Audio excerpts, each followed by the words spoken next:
السلام علیکم ناظرین، تمام طلباء کا میرے یوٹیوب چینل پر استقبال ہے۔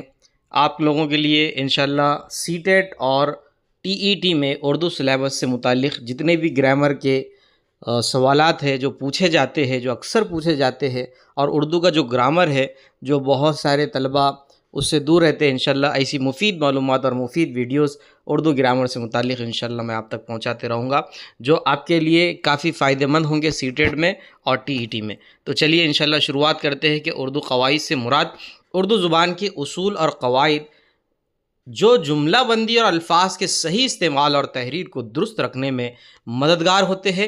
اردو کے چند قواعد ایسے ہیں جو سب سے بنیادی اصول ہے، جو جملہ بندی، جملہ بنانے میں اور جملے کی درستگی کے لیے نہایت ضرورت مند ہوتے ہیں۔ تو سب سے پہلی جو چیز ہے، ہم جو اسکرین پر دیکھ رہے ہیں، فعل، فاعل اور مفعول۔ جملے میں اکثر پوچھے جاتے ہیں کہ اس میں فعل کون سا ہے، فاعل کون سا ہے، مفعول کون سا ہے، جسے ہم انگریزی زبان میں کہتے ہیں ورب، آبجیکٹ اور سبجیکٹ۔ اس طرح سے ہم اس کو انگریزی زبان میں کہتے ہیں۔ تو ان کو ہم مثالوں کے ذریعے سے انشاءاللہ سمجھنے کی کوشش کرتے ہیں۔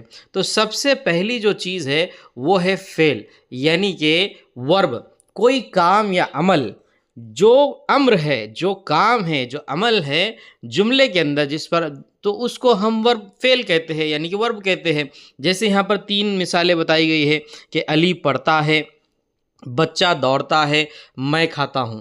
تو یہاں پر یہ جو پڑھتا ہے، دوڑتا ہے اور کھاتا ہے، یہ کیا ہے؟ ایک کام ہو رہا ہے۔ اگر آپ جملہ ایسا بولیں کہ علی ہے، تو اس میں کام ہو رہا ہے کہ کچھ؟ علی کام نہیں ہو رہا ہے۔ علی پڑھتا ہے، علی دیکھتا ہے، علی چل رہا ہے، تو یہ کیا ہے؟ یہ ایک امر ہے، یہ کام ہے، یہ فعل ہے، تو اسے ہم فعل کہتے ہیں، یعنی کہ ورب کہتے ہیں۔ آئیے نیکسٹ چیز دیکھتے ہیں، فاعل، یعنی کہ جو کام کرتا ہے، یعنی عمل کرنے والا، اسے ہم انگریزی زبان میں سبجیکٹ کہتے ہیں، یعنی کہ جو عمل کر رہا ہے۔ جیسے کہ یہاں پر وہی مثالیں بتائی گئی ہے، تو یہاں پر جو علی ہے، بچہ ہے اور میں ہوں، یہ جو ہے علی پڑھتا ہے، بچہ دوڑتا ہے، میں کھاتا ہوں۔ پڑھتا، دوڑتا، کھاتا تو ہم نے فعل دیکھ لیے۔ اب اسی طرح سے جو کام کر رہا ہے، جو سبجیکٹ ہے، علی مثال لے لو، یا وسیم مثال لے لو، یا وہ مثال لے لو، یہ جو چیزیں کیا ہے؟ یہ عمل کرنے والا ہے، تو اسے ہم فاعل کہتے ہیں۔ اسے کیا کہتے ہیں ہم؟ فاعل۔ اور تیسری جو چیز ہے وہ ہے مفعول۔ مفعول کسے کہتے ہیں؟ آئیے ہم سمجھتے ہیں اسے، یعنی کہ جس پر کام کیا جا رہا ہے، یعنی کہ وہ سڑک پر چل رہا ہے، علی کتاب پڑھ رہا ہے۔ علی کیا ہے؟ فاعل ہے، پڑھتا ہے، فعل ہے، اور کتاب کیا ہے؟ مفعول ہے۔ کام کس پر ہو رہا ہے؟ کتاب پر ہو رہا ہے، تو فعل کیا ہے؟ پڑھتا ہے، علی کیا ہے؟ فاعل ہے، اور کتاب کیا ہے؟ پڑھتا ہے۔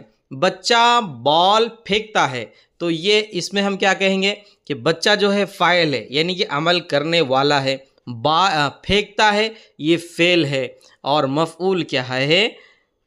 بال ہے، یعنی کہ بال کے اوپر کام ہو رہا ہے، بال کے اوپر کام کر رہا ہے۔ یاد رکھیے یہ 3 چیزیں ہیں، فعل، فاعل اور مفعول۔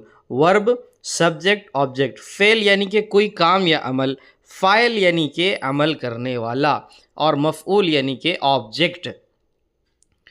سب سے پہلا ہے فعل، دوسرا ہے فاعل، اور تیسرا ہے مفعول، یعنی کہ ورب، آبجیکٹ اور سبجیکٹ اور آبجیکٹ۔ کام یا عمل، یا عمل کرنے والا، یا جس پر کام کیا جا رہا ہے یا کام کیا جاتا ہے۔ تو انشاءاللہ بنے رہیے ایسی ویڈیو کے ساتھ۔ مزید مفید ویڈیو انشاءاللہ میں آپ تک اس چینل کے مادھیم سے آپ تک پہنچاتے رہوں گا۔ سبسکرائب کیجئے، شیئر کیجئے۔ اللہ حافظ۔